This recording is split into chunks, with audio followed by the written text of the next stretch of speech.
What's up everyone, my name is Achilles and this is going to be another 2v2 Napoleon Total War battle on Syrian Ridge. This is one I have fought a while ago. I'm playing as Oppressions, my teammate is Panda Warrior is playing as Britain. We're playing against Dean and Rick from the MGL and for a 9th clan. MGL Rick is playing as the Ottoman Empire and Dean is playing as Austria. So we kind of have the advantage faction wise, but you don't have to underestimate the Ottomans on this map. Anyway, I'll go over my army real quick. I've got 5 Prussian Fusiliers, 6 Musketeers, 3 Foot Guards, 3 Lancers, a Meat Shield, and a General, Historical General. Panda Warrior brought a Normal General Staff, Dragoon, 15th Hussar, Coldstream Guard, Foot Guard, and the 88 Foot Takonat Rangers. He brought 4 Fencibles. Then we have a King German Legion Light Foot, Highland Foot, Highland Foot. He brought a bunch of Highland Foot, and then of course 2 King German Legion Light Foot and 3 Light Foot. And I'll put this in slow motion. For Rick we see 1 Nazim Sidit rifle, we see 3 light infantry, 2 Pashi bazooks. Actually I'm gonna press play right now. 3 Nazim Sidit infantry, make that 6. And we see Salithar Guard, we see 6 mounted Nazim Sidit and a Historical General. For Dian, playing as the Austrians, we see 5 Grenzers, a General Staff, a lot of Uhlans, 1st Hussars, Hungarian Hussar, 4 Uhlans. Then we see the 1st Regiment of Emperor's Own, Hungarian Fusiliers, German, Hungarian, the Archduke Charles Legion, and the 47th Cossack Regiment. So, because we were playing against the Ottoman Empire and we didn't really know what they were planning to do, we decided to basically pull back to one flank. This can kind of be seen as being, you know, ultra safe, but yeah, we're like not even gonna compete in the center. They have superior cav, they have more cav. It would be quite a waste of cavalry to take a fight over here. So we're trying to be dominant over on this position. We're gonna turn on the Ottoman player first. As you can see, we're all setting up nice and well in these forests, and basically Panda and me are gonna start making our game plan right here. So I'm gonna fast forward a little bit. We're not really doing anything right now. We're just setting up, you know, we're playing a kind of a little bit defensive because the Ottomans on this map, we all know that the Ottomans do get a resistance versus heat bonus, which is very nice for them. You get tired very quickly on this map. So the skirmishing has started. This Lancer didn't really get hit, but it's because of the hill. It's basically blocking the rifles it shots. So I'm gonna pull back my cavalry and position it right up here, and you know, force another shutout, because skirmishers and basically every unit besides artillery in Napoleon Total War has a limited amount of ammunition. We can see some hussars coming up from Dean, claiming the hill, basically threatening these lancers, but it would be very stupid if he would charge into that. Rick's troops are tired and winded. He's gonna put his lights into skirmish mode, or man, it's been so long ago I don't even know what it's called anymore. And I've got my Prussian Fusiliers here and I'm gonna move them up. Actually, as I said it, I moved them back. I was gonna move them up, and I will move them up soon. Oh, I'm actually repositioning my units. Okay, I see.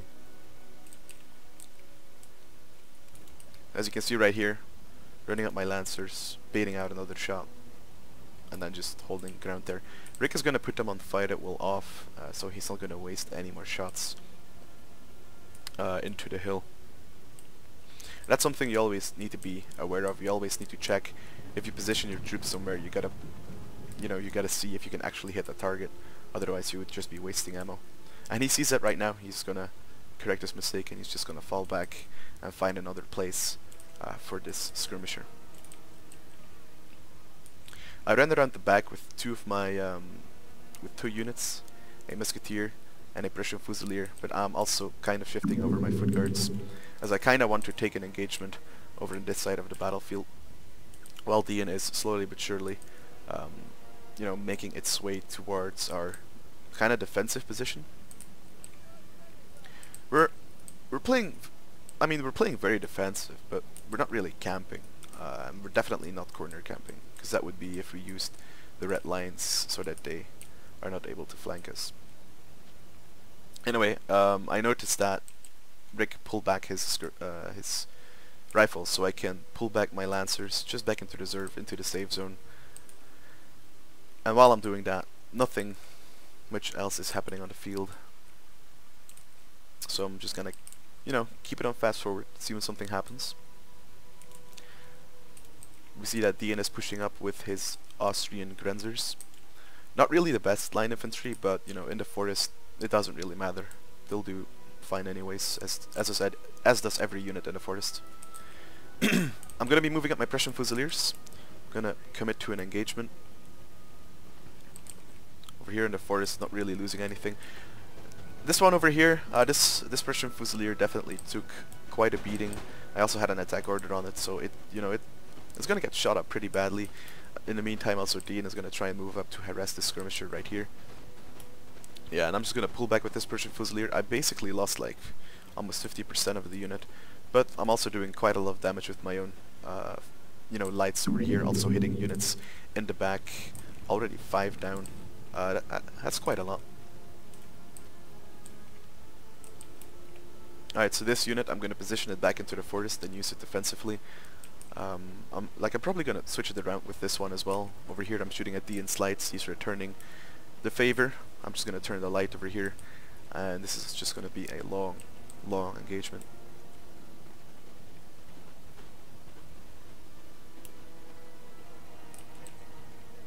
Pulling back my Fusiliers. I was kind of winning the engagement, but with all these lights from Dean pushing here, I didn't really want to stay in this area, so I'm just gonna keep shooting with this Prussian Fusilier. And this Prussian Fusilier is gonna do a lot of damage. It already brought this one down to 50. It already shot almost killed 20 men of just this line unit, which is quite insane.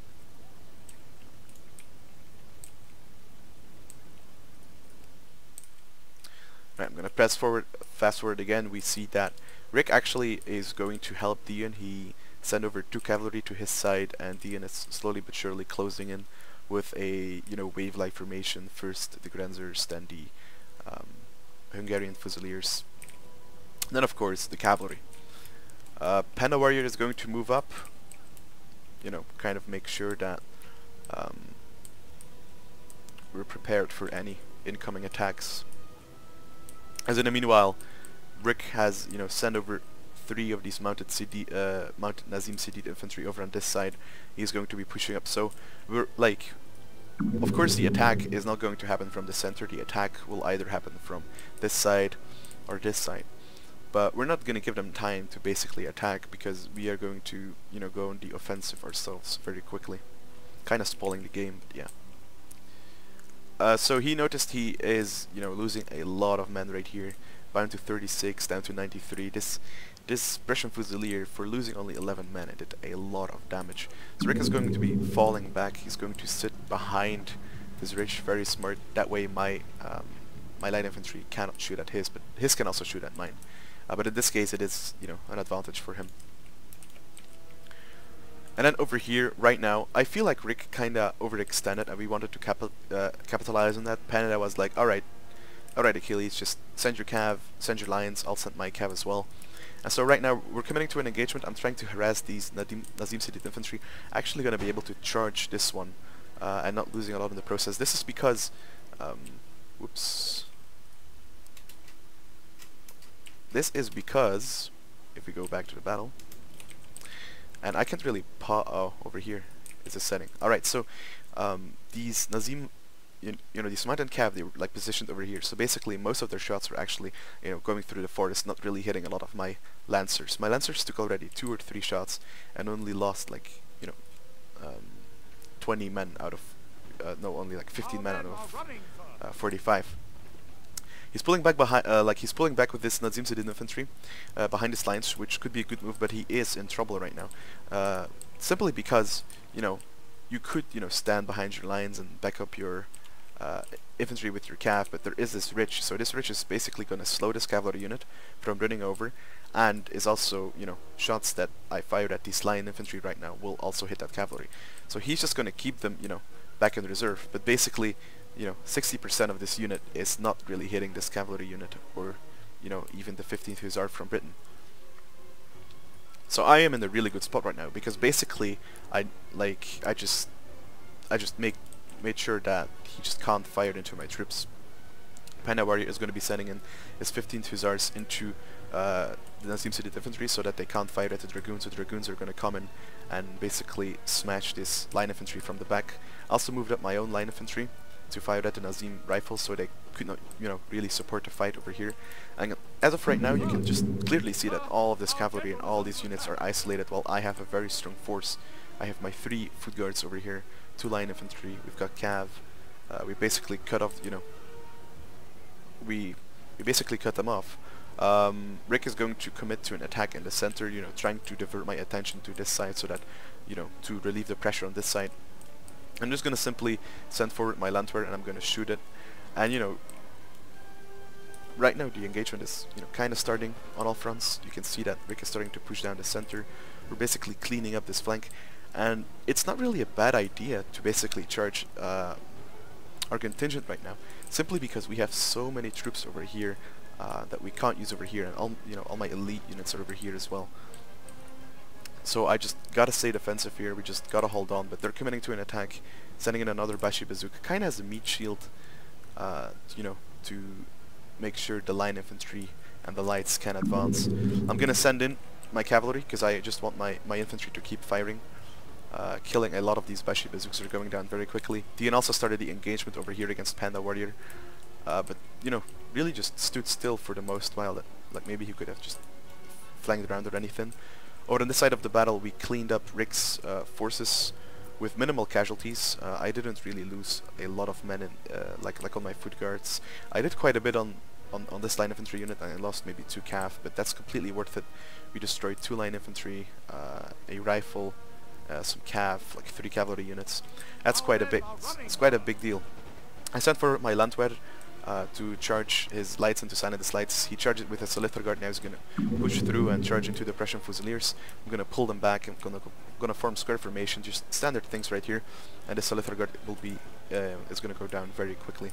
Though Rick moved up with his line units, so he will be able to, you know, to fire at the squares.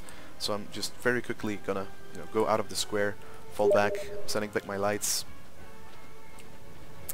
and right here, Panda Warrior. No, actually, Dian started the engagement. Panda Warrior using a Fencible to kinda, you know, soak fire from all these lights, but I think Dian is using attack orders on the, you know, on the lights, as you can clearly deduct from the casualties. Panda Warrior is going to help me over here in the center while I'm moving with all my forces. Well, Panda Warrior is also moving, you know, helping me on this flank, but I'm going to move with all these forces over on Rick's flank. So, you know, I'm not really sure why Rick is taking this engagement right here. I think he just should have simply fall back over onto this area, or over onto this area, because, you know, right now he's just at the point of being overwhelmed. We have cavalry that's moving on his flanks, unprotected flanks. These lights have nothing to protect him. Rick has some cavalry over here, though he and he's going to pull them back. But right now, they're attacking us, trying to get some pressure off, because, you know, if they don't do that, we will just have situations where we can 2v1 them, and, you know, you want to avoid 2 versus 1 situations at all costs. So they're just trying to trade one-on-one as long as it's possible to do so. Dian is definitely doing so, but Rick is not doing so. All of his units have very low morale. They're kind of walking back. A little bit slippery on the micro there, I guess. And right now he's in a full retreat, but these units, they just simply won't make it. They will rout before they get to a safe place. I can get some close-ups, I guess.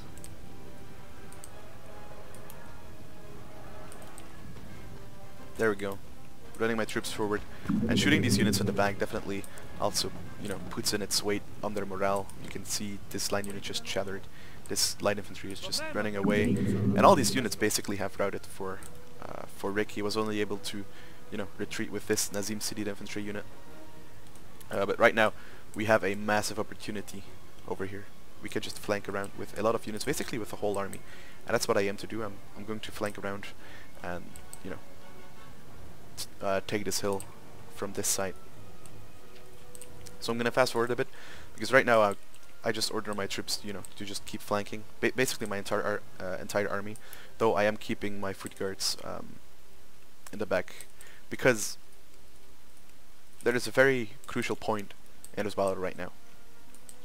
Alright, so if you look at our perspective, if you take the mini-map, you can see that, you know, these two armies, the army of Panda Warrior and Dean, are basically, you know, matched up against each other, and we have massive forces over here that are just, you know, flanking around. But the thing is, first of all, it's a desert map. My units are very tired, so it will take a long time to get there.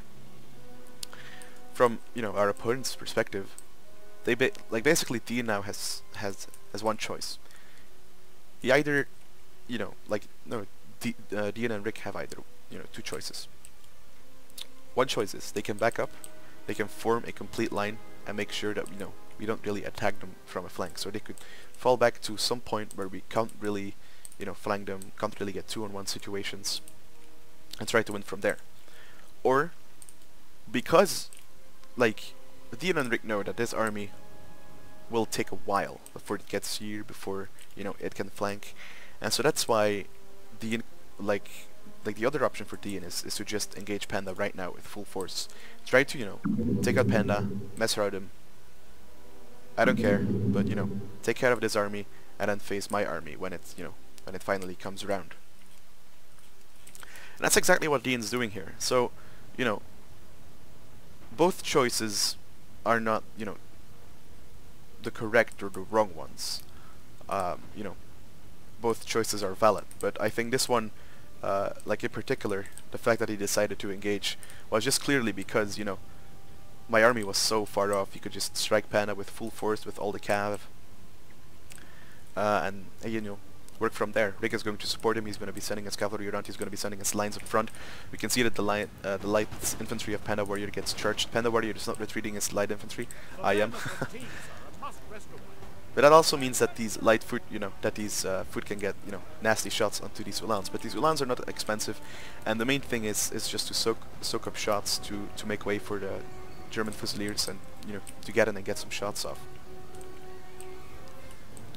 We see a lot of cavalry over on this flank, and, you know, I'm positioning my foot guards in such a way that we kind of have, you know, double lines going on, but unfortunately the cavalry of Dean was too quickly.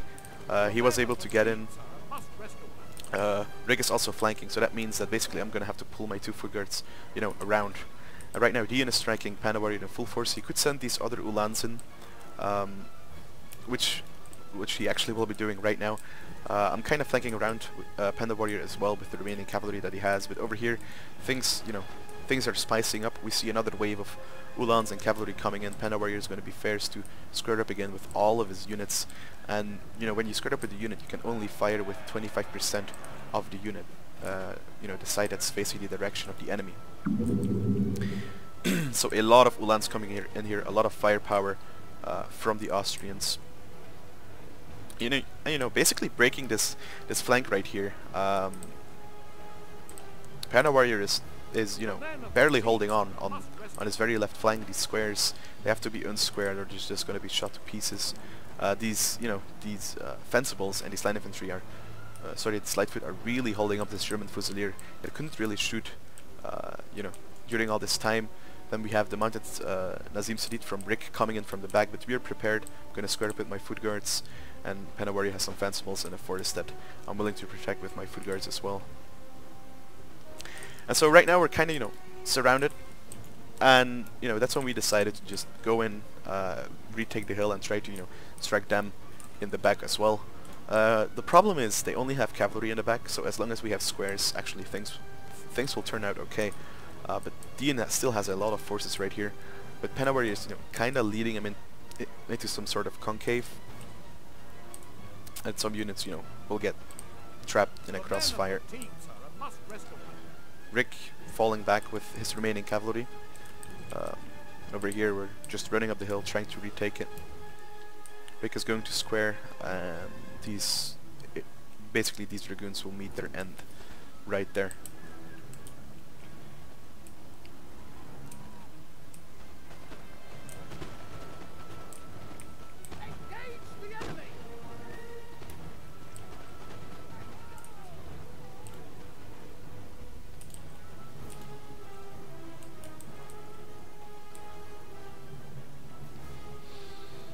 This line unit is really just going to be a pain on this hill. Fencibles are, you know, charging into melee, but of course these Nadim Sadid infantry will easily take care of them. They're fresh, their units are exhausted. All of my units are basically exhausted, so I don't really want to get into a melee fight with them.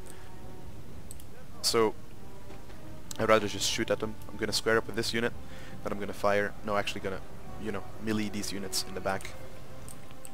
Sorry, I'm gonna go with melee on these units in the back. Rick's general route, covering the retreat for Dian. And now Dian doesn't really have a choice to, you know, really push one flank because this one is too strong. And we basically have, you know, retaken the hill, ready to join, you know, ready to make one big, massive line. We're zoning out these Nazim City, you know, cavalry. And it's funny how the tables have been turned. Dian is trying to back up, but there is not really, you know, a lot of hope for them to win this battle.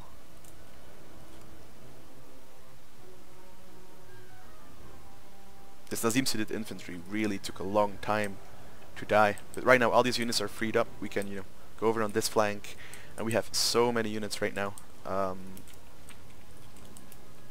And we don't even, you know, need to protect our lights anymore, because basically there is no threat of cavalry right here, and all the cavalry that's left that could potentially be a threat is, you know, very far away from the battlefield, and we have, you know, lines, like we have basically a second line of lines scattered across the field.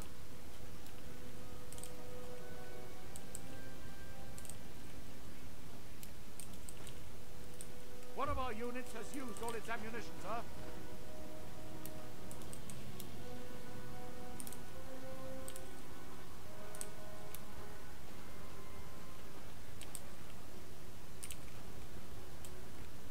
Same applies for Dian, by the way. He doesn't need to protect his archers because we don't. Sorry, his archers, his Grenzers, because we don't really have any cavalry to engage. And the problem is Dian can't also play the kiting game because we have more lights than him. So yeah, this is going to be, you know, a very slow death. We see Rick, you know, trying to get something done with his cavalry, but I squared up with both of my units. Or just with one of my units, and that's going to be the end of the Ottomans. Last brave charge from the Austrian. Oh, that was a misclick, I must imagine. And that's going to be the end of that as well. And right now we're just, you know, basically pushing really hard, and there is nothing else Dian, you know, could have done. Rick got caught out here with a lot of his forces, and they got, you know, kind of destroyed in an isolated environment. And from that point on, the only thing he could do was either back up with all the remaining forces that Rick had as well, or, you know, go full out against Panda Warriors' army over here. Yeah, that was a battle. Hope you guys enjoyed. GG to, you know, every opponent. And yeah, see you next time.